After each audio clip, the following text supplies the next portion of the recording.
We are experiencing great changes in our world today. Just about everywhere you go, changes, rapid changes too.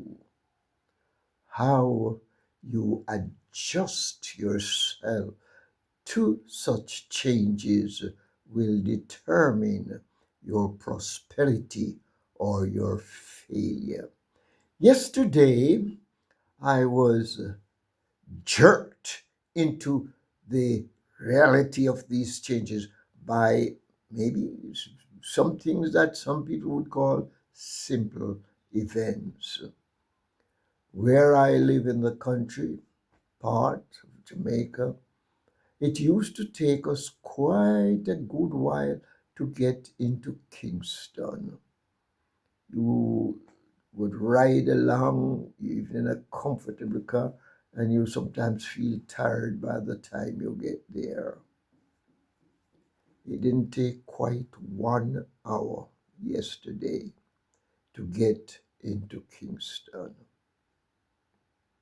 There's a lovely highway that was built, and people just move quickly. You don't have to be moving at top speed to get into Kingston quickly. Yes, I went in to do for some serious matters, but I observe as I go along. I had some little time, and so I stopped by my sister who lives with her husband in Kingston. My sister gave me a lovely bag of mangoes, about three different sort of mangoes. That's simple. Yeah, it is not so simple. When I was a little boy, from where I was living in the country part, we used to collect mangoes to take to Kingston. There was a ready market. There was no holding up. As soon as you take your mangoes to Kingston, they would be gone. There's always somebody ready to buy mangoes. But I noticed carefully that it was not just my sister's mango trees that were producing so well.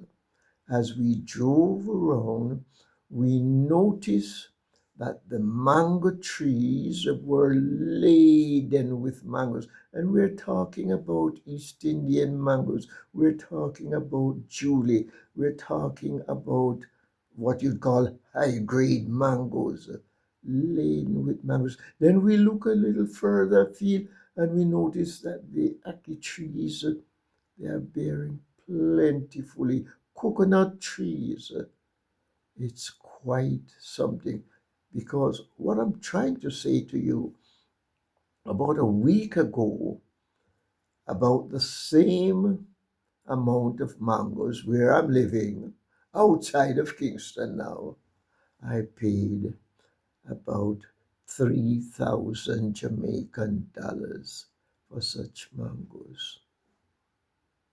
And from Kingston, I could get that bag of mangoes free, and there were plentiful mango, plentiful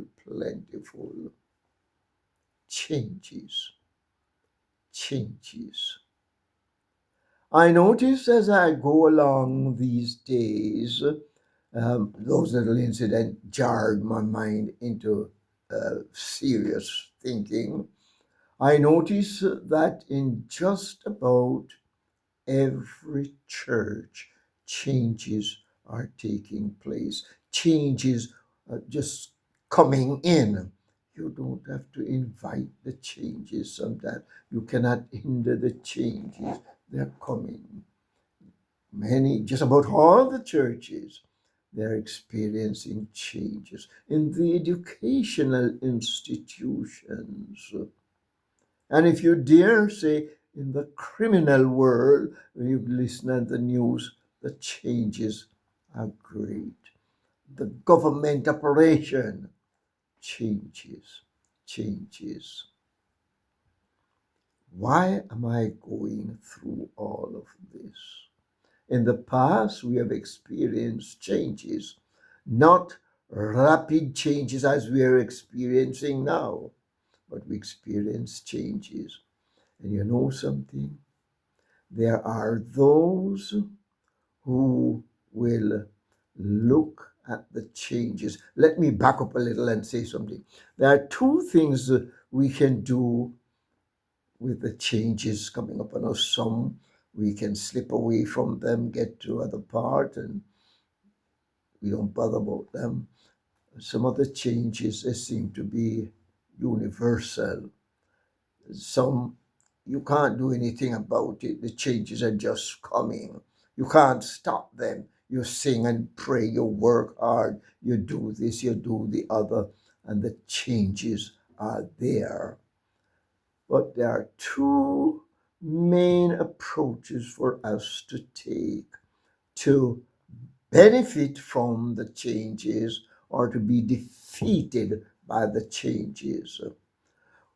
Number one, we can look at those changes, adopt them, be part of the changing world, change with them.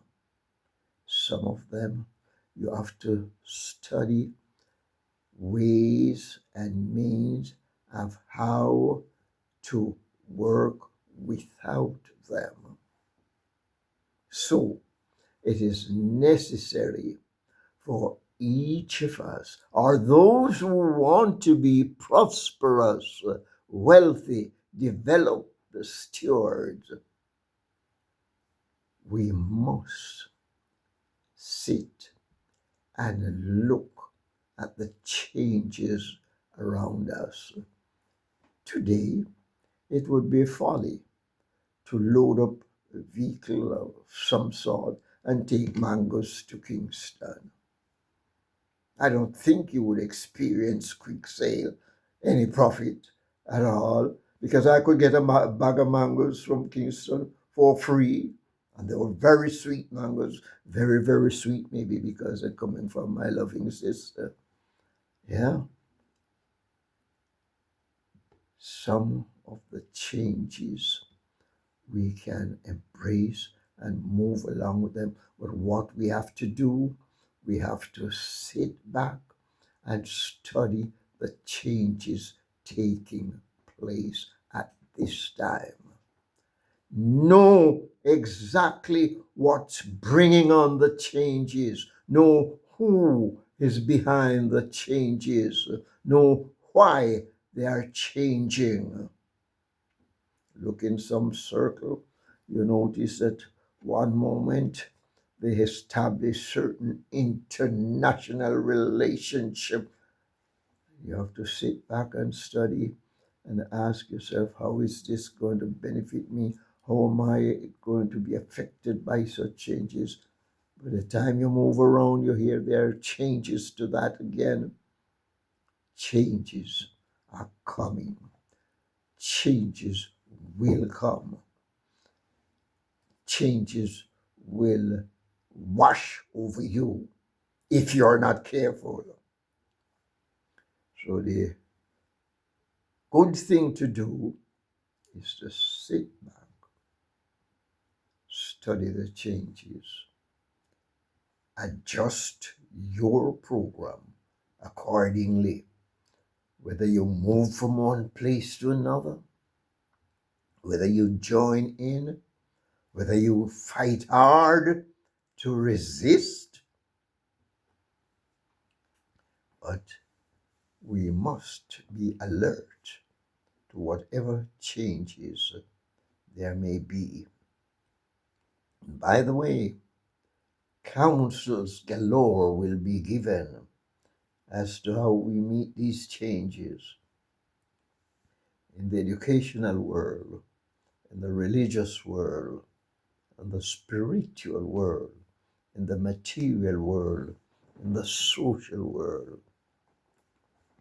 Again, we must examine the counsels and the counselors to know why they are offering such counsel and how it will help us to adjust ourselves to the passing time.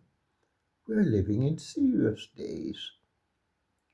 We're living in moments when things that were difficult, hard to come by, hard to work with, they're just at our fingers' tips today.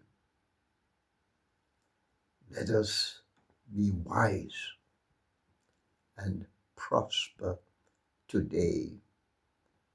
You must stand by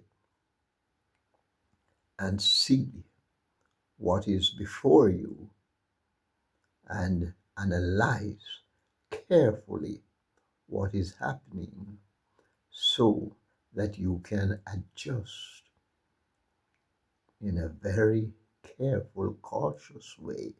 But the changes are here. Be wise and prosper today. And if you have benefited in any way, please subscribe.